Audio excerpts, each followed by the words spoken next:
So how many of you out there still use these lugs on pieces of equipment and then connect it to your power supply or your battery? Well, I still do this. Up until recently, I've been moving everything over to Anderson Powerpole connectors so that my portable operations and connection to my battery system are a lot easier, but I still have issues with connecting to other pieces of equipment. So I wanted to just basically have a battery box that did absolutely everything that I need. And that's where this comes in. This is a PowerTech battery box. I got this from a local store here in Australia, Jaycar. You can also get these off of Amazon. I found a couple of other similar type ones as well. You can get these battery boxes with just plain battery boxes with no connections on them at all. But I found this one was helpful because it had already almost all of the things that I needed and I didn't have to go modifying it too much. I still have to do a couple of modifications, which is what I'm going to do in this video today. You can see there that there's some large Powerpole connectors there on the top. Those are the 50 amp, I think, versions sitting there on the top. We've also got a carry handle, a couple of other connections here as well. So this underneath here is a USB, so USB 2, sorry, not USB 2, 2.1 amps one connection, and I think 1.1 amps on the other connection. You've got a voltmeter here, you've also got a cigarette lighter plug, and you've also got two terminals here on the front for those really high power current connections. So that's all well and good, but it was also missing a couple of other things. I don't generally use these larger connections. I do on some pieces of equipment that require higher current, but I end up using these smaller Powerpole connectors. Now this is a little 3D printed Powerpole kit, Anderson Powerpole kit. You can get this from a ham club in VK2, and I'll put a link below in the description, but you can get these, I think the WinCamp ones as well. They're also really good. They're basically just like a distribution for Anderson Powerpoles. So what I'm going to do is I'm going to mount this onto the front of my battery box so that that way I've got all of my Anderson Powerpoles there. The other thing that this battery box is also missing, which if we open it up, it's already got everything all wired here in the bottom. But one thing that I noticed is here's the two main leads that go off to your battery. They actually don't have any fuse on them. So I'm going to add a fuse in. I found these MIDI fuses, so I'm going to use one of those, and I'm going to use about 60 amp fuse because I don't think I'm ever going to draw more than that, but I can always upgrade it later. So now the brains behind all of this, the battery that I'm going to be pairing this with, is the LiTime Smart 100 amp hour battery. This is an absolute beauty. This is 100 amp hours, as I mentioned, 1280 watts. This is a LiPo 4 battery.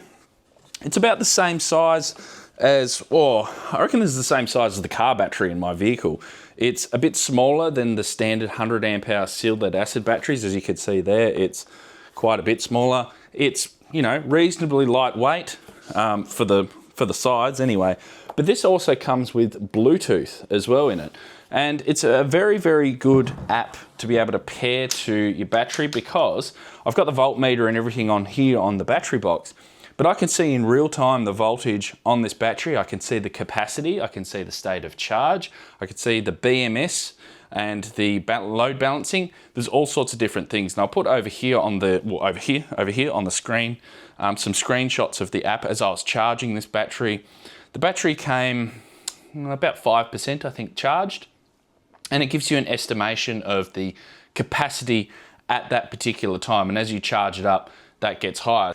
And if I connect to it here on the app, you can see there we go, 100% charged. And I can go and see here, there's the capacity sitting right there with 100 amp hours.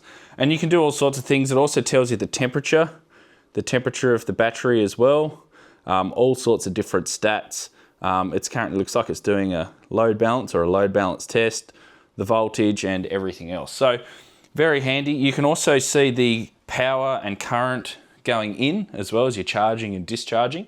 So this paired with my battery box is going to be awesome because it means that I can have everything all powered off of this and I can just monitor it using the Bluetooth app. So here's the room that I've got inside the box. Now, if I put my battery in, you can see there that I've got quite a bit of room here on the side of the box. Now, that's not a problem because the LiTime battery actually comes with some foam. So what I'm going to do is I'm just going to cut this foam and put this down the side just to pack it out so that the battery can't move around.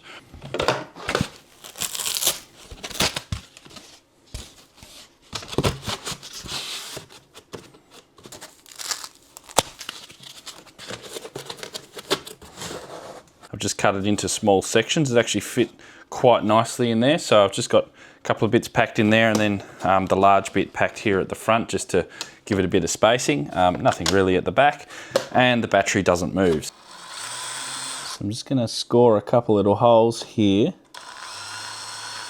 What I'm going to do is I'm going to mount that there, and then I'm going to drill in a little hole at the end there so that I can run the cable out to our power box, our main power feed. So I'm just going to mount this with a couple of 3mm screws and just check to make sure that they all line up, which it looks like it does.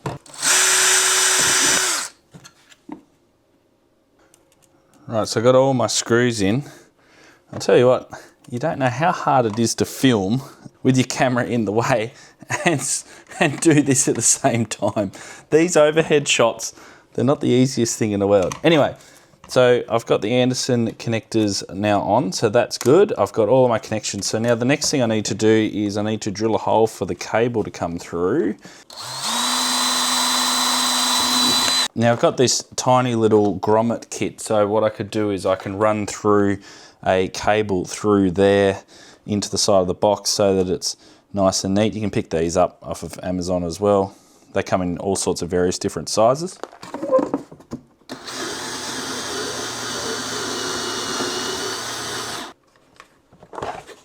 Oh, look at that. Perfect.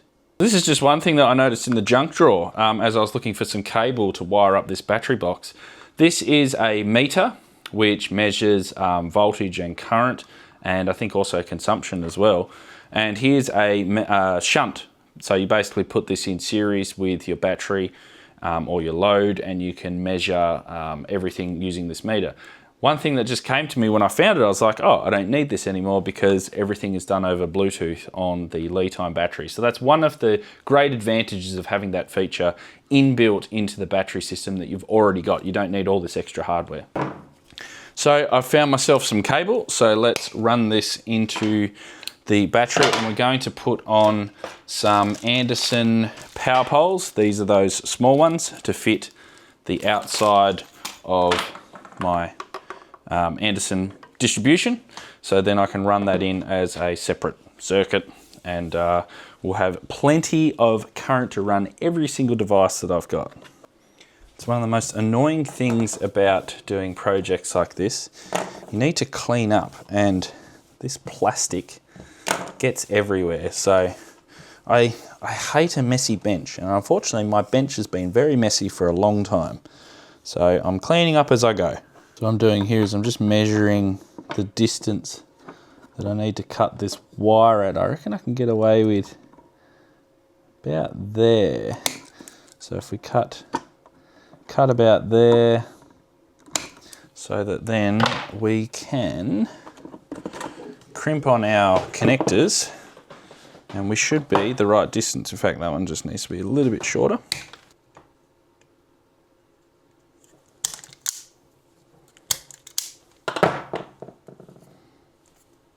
Crimp that in like that, and I'll use the Anderson Powerpole crimper here. This is just a personal preference as well. I like to sweat solder into here just to put in a small amount in, just to make a good electrical connection. And you can see that I've already done it here on this negative line. I was just doing the positive line, just touching it up. So basically not a lot of solder, it's just enough to make a nice electrical connection in there. So I've done the physical connection, the mechanical one with the crimping. What happens is that if over time the copper tarnishes, you can get a high resistance joint in here, and then you get voltage drop and all sorts of funny things can happen. So I always just like to sweat solder that in, just not a lot, you don't need an awful lot. just enough so that it makes a good electrical connection, which we've done there. So all we're going to do now is put on our housings. Now these can always be a bit of a pain to get on, so all I got to do is just look at, see where the bottom piece of that metal is there inside the connector housing. So we want this lip bit here to slip over the top of that. So I just usually hold it vertical like this, get it as straight as possible, and then just wiggle it around. It does take a little bit of force because they are a press sort of fit thing, and sometimes you can't get it. Sometimes you do just need to get a pair of pliers in here just to give that a little bit of a nudge. There we go, and you can see there now our connectors are seated correctly. And there we go, we've got our connection into our Anderson power poles. So I'm just putting the lugs on for the Anderson distribution, and sometimes you do have to learn how to solder with one hand. There we go. So you can see there, all I've done is I've just tinned the end there so that it's, you know, nice good connection. So I had to do a couple of other modifications. So here's our cable coming in from the Powerpole distribution on the outside. So that comes into here, goes into our posts. So there on the outside there is our sort of power distribution. Now, the original design of this battery box didn't have a fuse on the side of the battery, and that worries me a little bit because if any of these wires short out, especially like this high current going to these Anderson power poles here, if you get any sort of short or anything going on, then it's unprotected, and 100 amp hours into from a LiPo 4 battery is quite a lot of current, so it's gonna need some sort of protection. So I put this 60 amp fuse in here, so that's just mounted to the case with a couple of 3mm screws, and I've just put a short lead here, so this lead's going to go to the battery, and then I've got the other lead here to the negative side of the battery. Now I also added on here, you could see that with all of the accessories that you've got here, so you've got the meter and the cigarette lighter plug and the USB, none of that was fused either. So what I did was the only fuse that I could find was this blade fuse here. So I just put a little 10 amp fuse in that, and then I've just put that across that switch and across those 3 outlets there, just to protect that as well, because I just like to make sure that everything in the battery portion is fused and protected, because, you know, if this shorted out, then the only protection is this 60 amp fuse. So if you've got 60 amps going through these wires, they're going to melt before this fuse actually blows. So we've got this here. This is going to protect our stuff for the Anderson power poles on the outside, so these high current ones. It's going to protect our terminals here as well, and then we've got our separate fuse block here, which we've got for all of our lower current devices here in the distribution. So we're all protected, and I can now hook this up to the LiTime battery. Now we're going to connect our positive lead over to the positive side here, and then we've got our negative side to go onto the other side of the battery. My meter is all powered up and my LED is on, so we should be able to manipulate the wires so that we can get the box shut. And there we go, our battery box is now complete. Right, so I've got my 705 connected up to the distribution here on the front, and I've got the app open. You can see I've got 99% state of charge. If I transmit now, so I'm transmitting 10 watts, you can see there that now I've got 22.7 watts of power being consumed, 1.7 amps, minus 1.7 amps current. And we can see there that there is a estimated 52 hours remaining. So there's lots and lots of power here available for the 705 at least, which is to be expected.